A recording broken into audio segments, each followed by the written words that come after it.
Voici 11 lois qui vont te permettre d'atteindre le succès. Ils ont permis au top 0,01% des entrepreneurs les plus riches et influents du monde d'atteindre un niveau jamais égalé. Loi numéro 1. Avoir une vision claire et audacieuse. Le succès commence par un objectif clair. Et paradoxalement, la plus audacieuse notre vision, la plus facile elle est à atteindre. La raison, c'est qu'il y a moins de compétition. La plupart des gens pensent petit. C'est plus difficile d'atteindre des petits objectifs car tout le monde est en concurrence pour les atteindre. Par exemple, Bernard Arnault a toujours eu une vision à long terme. Il a vu le potentiel d'un empire de luxe bien avant que d'autres n'y croient, en fusionnant tradition, créativité et innovation. Quand j'ai démarré ma carrière de coach et mentor il y a plus de 11 ans, j'avais comme vision d'avoir plus de 1000 personnes dans l'un de mes séminaires en moins de 2 ans, ce qui n'avait jamais été fait en France jusqu'à présent. J'ai entretenu ma vision tous les jours. Au début, ça paraissait inatteignable. J'avais une obsession pour atteindre cet objectif. 18 mois plus tard, j'avais plus de 1000 personnes dans la salle. Pense grand, il y aura moins de compétition. Ta vision doit être ambitieuse et inspirante pour toi et pour ton équipe.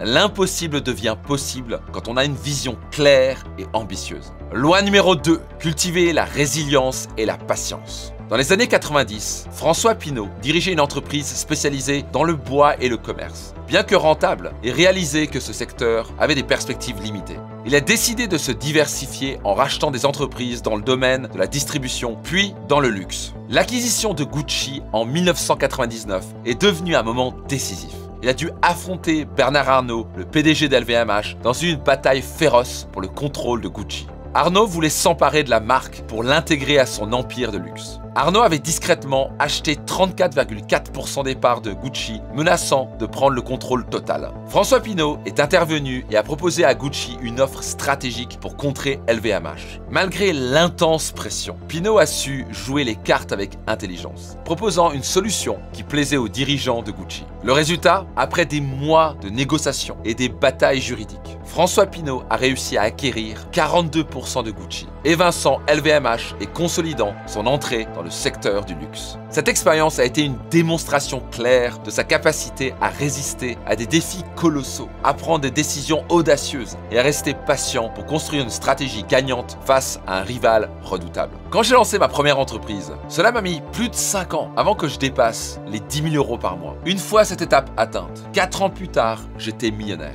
Il faut donc être résilient et patient, ne jamais abandonner face à des adversaires puissants ou des défis complexes, même lorsqu'ils semblent insurmontables. Construire un empire demande du temps, des choix stratégiques et une vision à long terme.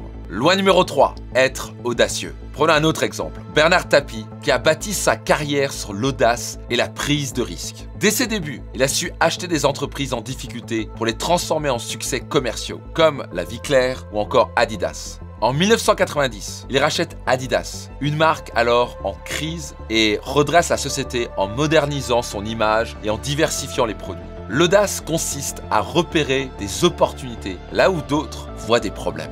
Il faut oser agir et se positionner là où personne ne s'attend à te voir. Pour ma part, un jour, comme appelé par une mission, j'ai décidé de lancer ma carrière de coach et de mentor pour aider les chefs d'entreprise à prospérer.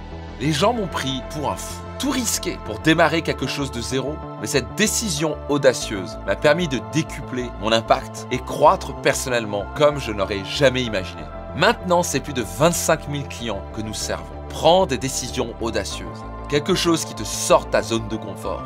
Loi numéro 4, se démarquer. Xavier Niel, fondateur de Free, est l'un des entrepreneurs les plus emblématiques de France. Il a bâti son empire en s'attaquant à des secteurs dominés par des acteurs traditionnels et en proposant des offres radicalement différentes. Voici un exemple concret. Avec Free, il a révolutionné le marché des télécommunications en 1999 en lançant le premier, l'accès Internet ADSL sans abonnement téléphonique. Plus tard, il a bouleversé le marché de la téléphonie mobile en 2012 en proposant des forfaits sans engagement à prix cassé. Free a été le premier opérateur à combiner Internet, téléphone et télévision dans une box unique à prix abordable. Ce modèle a non seulement fidélisé les clients, mais a aussi créé une nouvelle norme sur le marché. N'oublie pas, ose te démarquer, car différent dans la tête des gens égale à meilleur.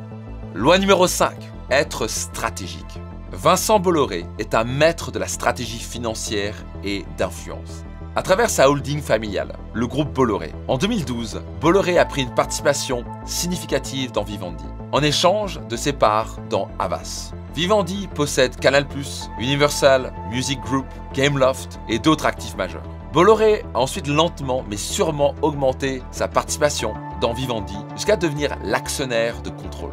Il a commencé à acquérir des parts minoritaires avant d'augmenter progressivement sa participation à plus de 30%, ce qui lui donnait un poids décisif dans les assemblées générales. Une fois en position de force, il a restructuré l'entreprise pour en maximiser sa valeur. Il a transformé Vivendi en une machine à cash. Pour ma part, avant j'étais le taureau qui fonçait sans réfléchir. Mon mot d'ordre était action. Mais c'était pas de l'action stratégique. Je gaspillais beaucoup d'énergie et d'argent à ne pas être stratégique. Une question que je pose maintenant tout le temps est quelle est la chose qui va me permettre de générer le maximum de résultats? Donc ne travaille pas dur, travaille intelligemment. Loi numéro 6. Faire appel au pouvoir des partenariats et des alliances. Arnaud Lagardère a su s'associer à des partenaires stratégiques pour renforcer la position de son groupe dans un contexte concurrentiel. Par exemple, en 2020, il s'est allié à Vincent Bolloré via Vivendi, consolidant Lagardère dans les médias et lui apportant des soutiens financiers et stratégiques importants. Les alliances avec des acteurs clés peuvent transformer une situation délicate en opportunité. À mes débuts, j'ai fait appel à des partenaires importants qui avaient des centaines de milliers de listes d'emails. Je leur ai fait une offre irrésistible, jusqu'à 80% de commission pour promouvoir l'un de mes séminaires. Cela m'a permis de passer d'un parfait inconnu à un acteur incontournable sur le marché. J'étais enfin visible. En fait, on me voyait partout. Donc faire appel à des partenaires est un levier extraordinaire pour booster ta visibilité et décupler tes finances. Loi numéro 7. Cultive un standard d'excellence. Serge Dassault, à travers le groupe Dassault, s'est toujours démarqué par la qualité exceptionnelle de ses produits. Un exemple concret, le Rafale. Bien que coûteux à développer, il a été conçu avec une qualité inégalée, devenant un symbole d'excellence française en matière d'aéronautique. Cette quête de perfection a permis à Dassault Aviation de signer des contrats majeurs avec des gouvernements étrangers. Donc la leçon, c'est miser sur l'excellence, même si cela demande des investissements lourds et une patience stratégique. Donc il est fondamental de se concentrer sur la création de produits ou de services d'une qualité supérieure qui vont faire la différence sur le marché. Dans un monde où la plupart des gens sont devenus fainéants, tu peux dominer tout simplement en élevant la barre et en t'engageant à atteindre l'excellence. Loi numéro 8, être missionné. Quand on ne fait pas les choses pour de l'argent, mais qu'on est missionné, on devient invincible. Elon Musk, Bernard Arnault, Warren Buffett, tous peuvent arrêter de travailler pour toujours. Mais parce qu'ils sont en mission et parce que leur but numéro 1 n'est pas de gagner de l'argent. Savoir identifier et sauter sur les tendances est un accélérateur exceptionnel de succès.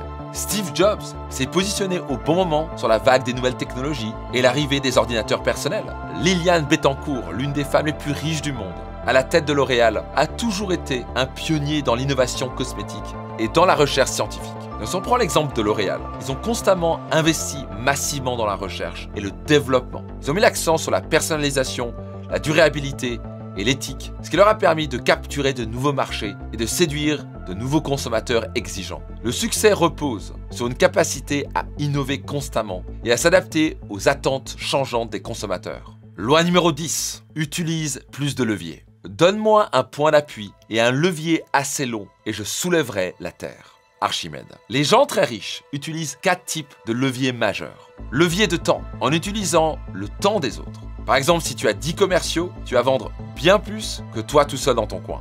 Levier technologique. Un logiciel peut remplacer 100 personnes qui font des tâches individuelles. Cela t'économise du temps, de l'efficacité et de l'argent. Levier d'argent. Par exemple, en empruntant de l'argent à la banque pour faire un investissement immobilier ou pour acheter une entreprise, cela peut décupler ta fortune. Levier d'expertise. Faire appel à des experts ou à un mentor peut te faire gagner 10 ans et des millions en affaires. Pour ma part, j'ai utilisé tous ces leviers dans ma vie. Donc si tu veux gagner 10 fois plus, tu dois apprendre à maîtriser les différents leviers à ta disposition. Si tu as aimé cette vidéo, tu aimeras sûrement celle-ci.